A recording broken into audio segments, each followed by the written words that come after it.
Alors, il faut essayer de comprendre comment il se fait que ce résultat soit aussi serré aux États-Unis et qu'on soit encore dans l'expectative. On va en discuter avec Frédéric Bérard, qui est constitutionnaliste, et Gilles Proulx, qui est commentateur. Bonsoir à vous deux. Bonsoir. Bonsoir. Alors, Gilles, un homme d'expérience, vous en avez vu des élections américaines. Ça vous a surpris, tout ça? Oui, ça m'a surpris parce que je me suis fié aux sondages. Et ça me console de voir que les maisons de sondage ont mangé toute une gifle en pleine figure, pour pas dire une bonne claque. Exception faite à la maison Trafalgar, qui elle fait des sondages beaucoup plus intimistes, en consultant le gars ou la femme, et là, on va lui demander, ton voisin ou ta voisine, qu'est-ce qu'elle en pense? Et puis là, ils font une déduction, et en 2012, ils sont arrivés les plus près de la vérité en mettant notre ami Trump gagnant. Cette fois-ci, on a mis M. Trump perdant par la peau des dents. Alors, par rapport aux autres, où on parlait d'un raz de marée, puis tous ces magazines spécialisés, moi j'ai lu un tel, puis j'ai lu le National Post, puis j'ai lu le Boston Chronicle, puis le New York Times, enfin donc, ça faisait leur faro de dire, mais ces gens-là ont oublié la classe moyenne qui est la cible de Donald Trump, qui parle au col bleu, qui a utilisé un langage qui peut paraître parfois sympathique pour ces gens-là, même si ça allait contre la rectitude. Il combat la rectitude et on a été étonnamment surpris de voir quel impact il avait auprès de ceux qu'on a oubliés dans la société. Moi, je n'ai pas été surpris que les sondages soient dans le champ. Savez-vous pourquoi? Parce que j'ai entendu à quelques reprises, en regardant Trump qui prenait la parole lors de ces rassemblements, le président dire « Si on vous appelle là, pour des sondages, là, dites donc le contraire de ce que vous pensez. Dites pas que vous allez voter républicain. Dites que vous allez voter démocrate. » Il faut croire qu'il y a plus de républicains qu'on pense qui ont suivi son mot d'ordre, de dire « OK, on fuck, passez-moi l'expression latine, les sondages en répondant pas adéquatement. » Alors, qu'est-ce que tu dis du résultat, toi, Frédéric? Ben là, au moment où on se parle, c'est pas sûr à 100%, mais il y a des bonnes chances que ce soit Biden. Pour revenir, par contre, à ce que à ce que tu disais et ce que je disais, effectivement, il y a des gens qui sont gênés d'annoncer aux sondeurs qu'ils vont voter pour Trump. Et là où je vais être en désaccord, mais complet avec Gilles, c'est pas une question de rectitude politique, c'est une question d'être misogyne, d'être raciste, d'être populiste, d'être menteur. Ce gars-là a un record de mensonges. Probablement que c'est le premier compteur de l'histoire de tous les politiciens planétaires. Et je ne vois pas comment on peut même penser à essayer de défendre ce gars-là un temps soit peu. Gilles, tu en appelais au mois de février dans une chronique et ton titre était « À quand un Trump canadien? » Parce que tu étais d'avis que Justin Trudeau était trop mou avec les Autochtones dans l'affaire des Matsuwatan et des barrages. Imagine, moi, je ne peux pas comprendre l'attrait même minimal pour un gars comme ça, qui est un petit fasciste en puissance. Si on lui donnait la moindre chance il nous foutrait un bordel absolument épouvantable. Alors franchement, non, je veux pas de Trump canadien, puis je veux pas de Trump aux États-Unis non plus. En fait, je veux pas de Trump tout court. Alors, Gilles... Tu as peut-être bien raison, mais il faut quand même admettre que les gens ont ras-le-bol de la rectitude. Et dans ce sens, ça pouvait plaire à un segment. Parce que qui a voté pour lui? C'est le code bleu. C'est le gars de la classe moyenne qui a été complètement oublié. Il leur a dit, n'ayez pas peur. Puis bon, il a joué un langage, parfois, effectivement, il a flirté avec la vulgarité, le mensonge, mais tous les politiciens sont menteurs. L'autre l'est peut-être aussi avec toutes ses promesses qu'il ne réalisera pas, faut pas l'oublier. Mais moi, ce qui m'amène à réfléchir dans tout ça, mon cher monsieur constitutionnaliste, professeur et amical, c'est de voir, encore une fois, d'un résultat d'élection à une autre aux États-Unis, la nécessité de réformer ce système.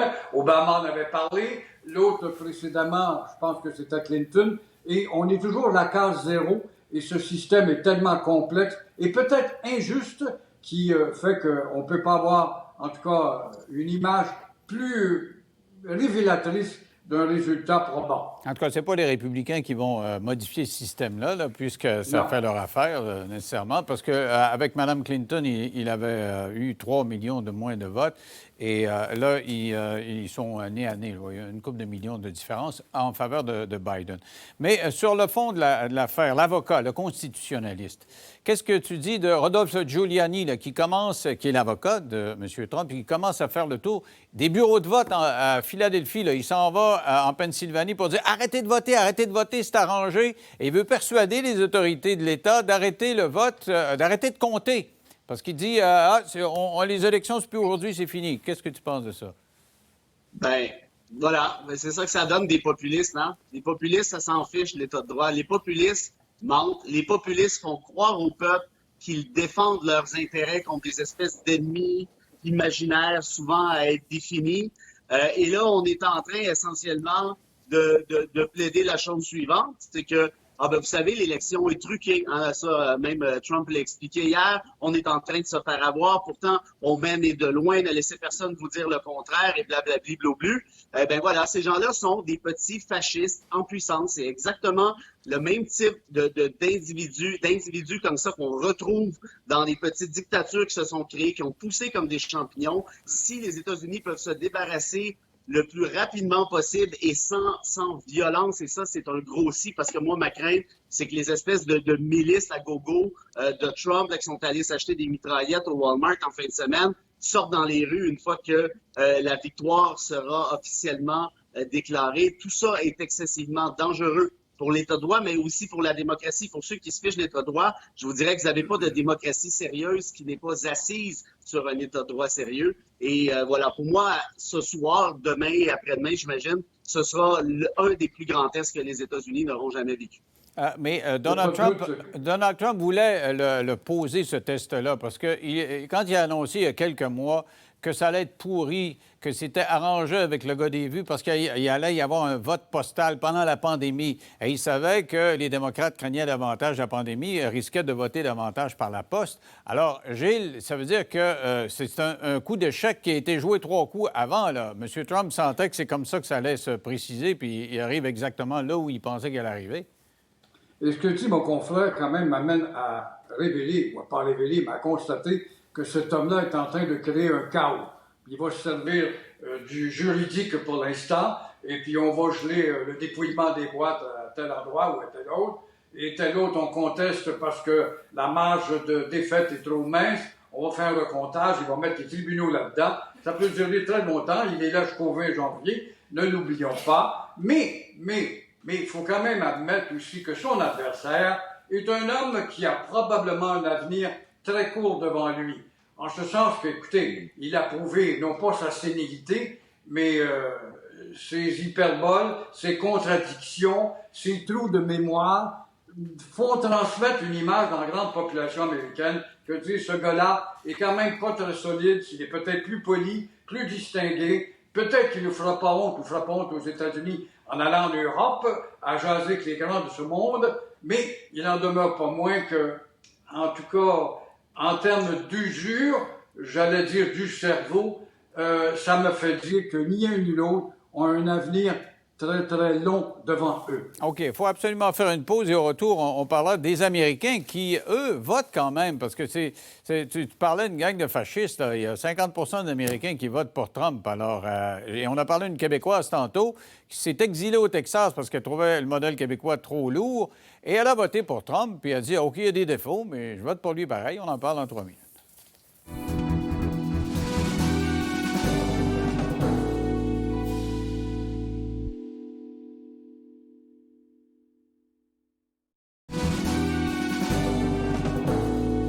Avec moi, Frédéric Bérard et Gilles Proulx. Avant la pause, je me posais la question, est-ce que tous ces défauts-là de M. Trump, et c'est des défauts individuels, c'est un individu qui, pour moi, est imbuvable, qui défend des idées.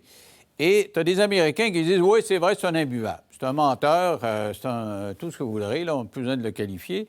Mais il m'occasionne des rabais d'impôts, bravo, je vais voter pour lui. Ou il est en faveur de tel projet, je vais voter pour lui. Donc, eux, ils sont capables de se dire que, bon, ben, au-delà de la personnalité, je vote pour le fond d'une question. Qu'est-ce que tu penses de ça? Là-dessus, allons-y avec Frédéric. Ben, je veux dire, juste préciser, quand je disais tout à l'heure que c'est les Trump et compagnie ont des traits de fachos, je veux pas dire que la population qui vote pour eux sont nécessairement en quête d'un fasciste, là, qu'on se comprenne bien.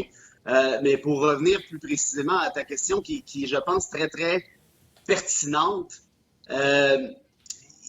comment tu fais, moi, pour passer par-dessus ce genre de traits-là? Je comprends qu'on te promet des baisses d'impôts, je comprends qu'on te promet des nananes, je comprends que telle ou telle politique fait ton bonheur, mais il me semble que c'est pas si compliqué, c'est pas du génie nucléaire à comprendre que ce gars-là est un danger public pour la paix internationale. Il a créé la division chez les Américains, notamment avec la mort de George Floyd. C'est pas lui qui l'a assassiné de présidence, mais quand même, avec le Black Lives Matter, il a créé ce qu'on appelle une politique du wedge politique, c'est-à-dire la division pour être capable de surfer là-dessus, mais à tout point de vue. Il a ri à peu près de tout ce qui n'était pas... OK, mais je comprends. Le temps me presse. Frédéric, le temps me presse. Je vais juste te poser une question. Si, par ces politiques, tu sauvais 20 000 d'impôts par année, fois 4 ans, ça ferait 80 000 à la fin de la course. Voterais-tu pour lui pareil? C'était OK tes principes? Tu dis, bon, ben, on regardait les institutions internationales ou tu sauverais ton 80 000 Est-ce que tu veux qu'on parle des 200 quelques mille morts du fait de sa gestion de pandémie tout proche de Titoune? Gilles, vous voteriez pour lui pour sauver 80 000 Ben, si je me mets dans la peau de la classe moyenne qui s'est dit justement, voilà un homme qui nous parle à nous, il a ramené des emplois, il en a repris avec l'ALENA révisée du Mexique pour dire, ben, we're proud to having Ford Company now in Arizona. Tout ça, ça a un impact psychologique. Mais je suis d'accord avec lui quand même quant à sa manipulation. Je prends le cas de Cuba. Moi, je vois lointain et avec les démocrates, je voyais un rétablissement des ponts avec Cuba, comme ça avait été commencé avec Obama. Et voilà qui est allé flatter les Cubains pour leur dire, voulez-vous avoir justement des communistes qui vont être au pouvoir et qui vont faire du trafic avec ce pays communiste à 90 000 de chez vous? Ça a joué chez les émotifs. Et encore une fois, il y a eu une partie de la population hispano qui est très virile, il faut quand même la mettre, le mot macho vient du Mexique. Alors, ils se sont dit, voilà un gars qui est quand même costaud et qui ressemble en rien à l'autre qui nous apparaît un gars manipulable. OK, Gilles, pour sauver de l'impôt. Mais c'est sûr que là, quand je dis sauver 20 000 d'impôt, il faut que tu en gagnes 800 000 par année parce que Biden, il disait on n'augmentera pas les impôts pour les 400 000 et moins. Pour sauver quelques mille piastres... Oui, c'est une classe de moyenne assez haute. Classe moyenne à 800 000. Tu commences à être très moyen. Mais Gilles... Est-ce que ça s'achète une question de principe? Est-ce qu'on peut dire, OK, moi, je veux sauver de l'argent puis je vote pour Trump? Bien, ça s'est acheté. On en a fait une preuve là. Mais moi, je ne gagne pas 800 000, alors pas conservé. OK, c'est une autre époque que Gilles faisait bien de l'argent. Merci à vous deux d'avoir participé à l'émission. C'est tout ce qui nous concerne. On se retrouve demain. Bye.